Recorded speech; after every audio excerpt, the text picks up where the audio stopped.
Bom dia. 1 Pedro 4, versículo 1. Primeira carta de Pedro, capítulo 4, versículo 1. Ora, tendo Cristo padecido na carne, armai-vos igualmente deste mesmo pensamento. Pois aquele que sofreu em seu corpo rompeu com o pecado, para que no tempo que lhe resta, não viva mais para satisfazer os maus desejos humanos, mas sim para realizar a vontade de Deus. É difícil você fazer uma comparação entre o que nós lemos na Bíblia e o que nós ouvimos os pregadores atuais, modernos, ensinarem. Olha bem como o versículo começa dizendo: ora, tendo Cristo padecido na carne. Nós vimos que ele padeceu na carne.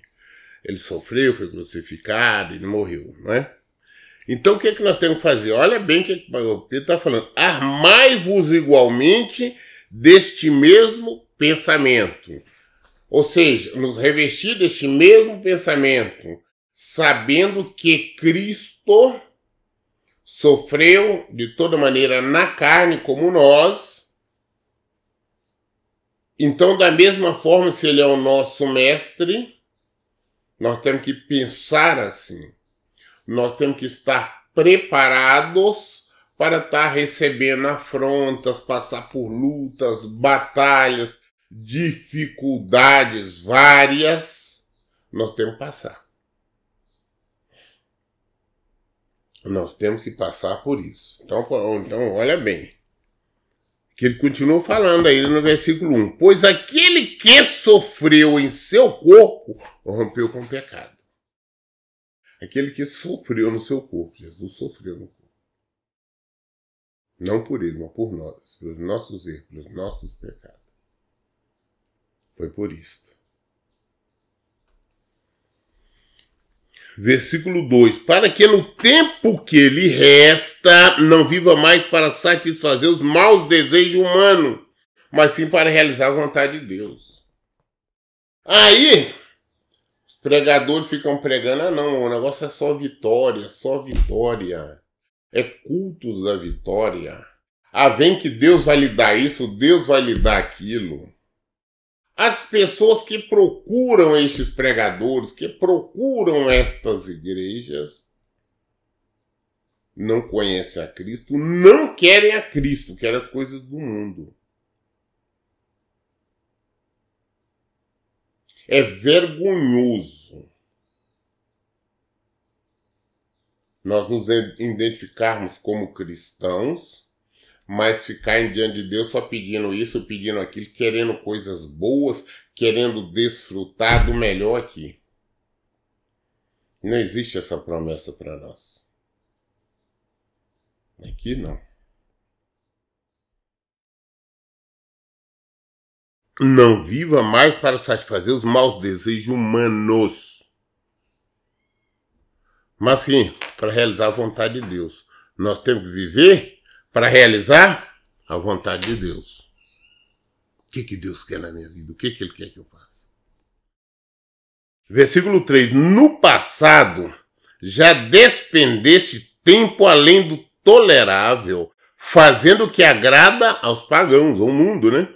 Naquela época, andáveis em libertinagem, na sensualidade, nas bebedeiras, orgias e farras, e nas idolatrias repulsivas. Antes de conhecermos a Cristo, nós fazíamos tudo isso. Eu fazia tudo isso e muito mais. Não conhecia Cristo. A minha preocupação era satisfazer a minha carne, satisfazer a minha vontade, satisfazer o meu desejo. A preocupação era ganhar dinheiro, divertir, era isso, era aquilo. Era ter, obter, possuir. Tempo demais eu andei no mundo fazendo isso. E a maioria das pessoas andaram tempo demais fazendo isso. E outras, ainda apesar de estar frequentando templos denominacionais, apesar de estarem dentro de templos, dizendo que ama Jesus, são servos, apesar de estar cantando musiquinha e dizendo que Jesus é bom, apesar de estar fazendo orações e estarem chorando, apesar de estar falando que estão fazendo jejum imprestáveis, porque são os jejuns que elas querem fazer para uma negociação para receber alguma coisa.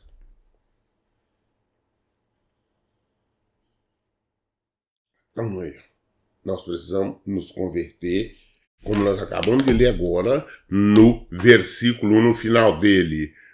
Nós temos que agora realizar a vontade de Deus. É isso que precisamos. Não é realizar as nossas vontades, não é a vontade de Deus.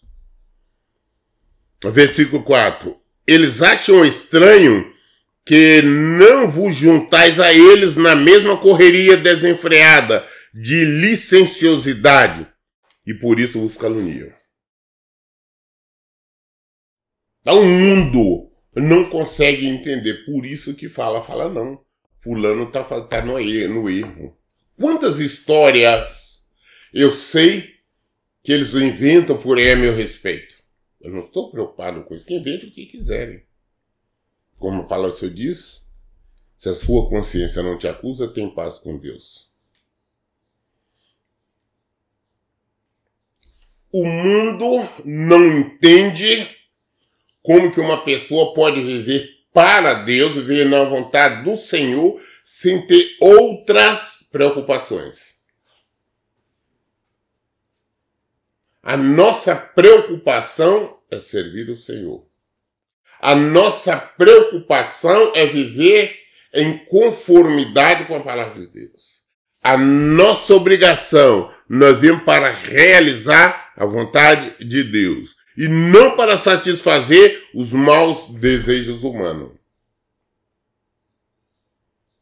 As pessoas estão mudando. Elas falam que Deus é bom, que querem ser salvas, querem ir para o paraíso, querem ir lá para a Nova Jerusalém, mas estão nos pecados, estão na igreja querendo que Deus me dá isso, Deus me dá aquilo, Deus não. Não, nós temos que ver na palavra de Deus que o que nós desejamos se está de acordo com a palavra dele. Eu não ouço pedir a Deus, nem mesmo pela minha saúde. Eu não tenho coragem, conhecendo o meu Deus como eu conheço, se quer pedir, por exemplo, pela minha saúde. Porque se eu tenho algum problema, é do conhecimento dele, é permissão ou vontade dele.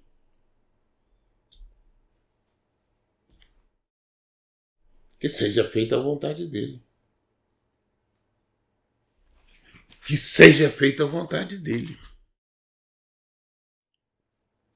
Então, as pessoas hoje nos acusam. Não.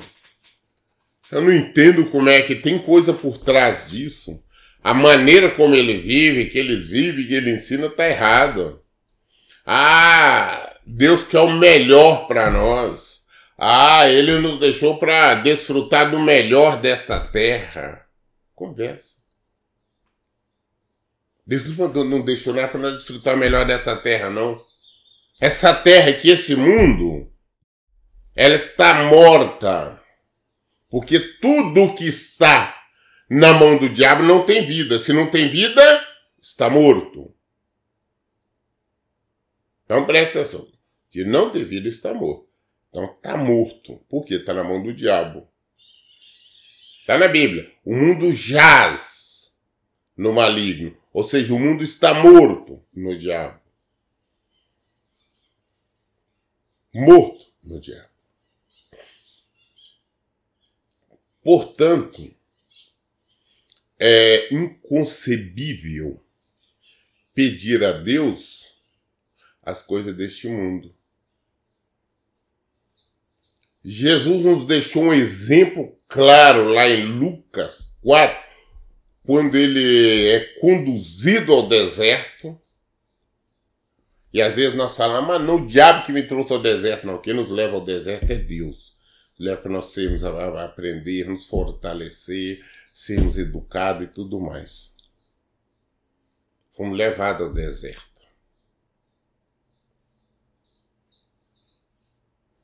Jesus, no deserto, o diabo ofereceu tudo a ele. No final, ofereceu, pai, dou tudo isso aqui. Aí nós vemos a diferença entre Jesus e Adão.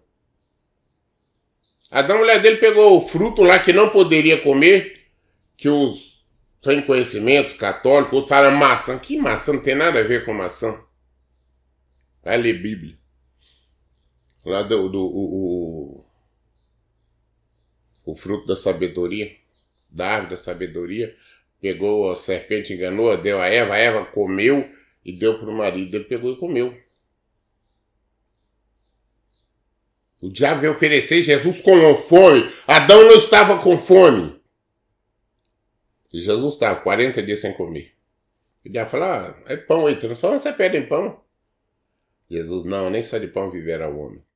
Aí o diabo faz o que agora? Porque ele escuta, vem cá, rapaz. Olha, eu te dou tudo aí no mundo. A mulherada, dinheiro, ouro, joia, casa, cidade, poder político, poder financeiro, poder econômico, por todo tipo de poder te dou.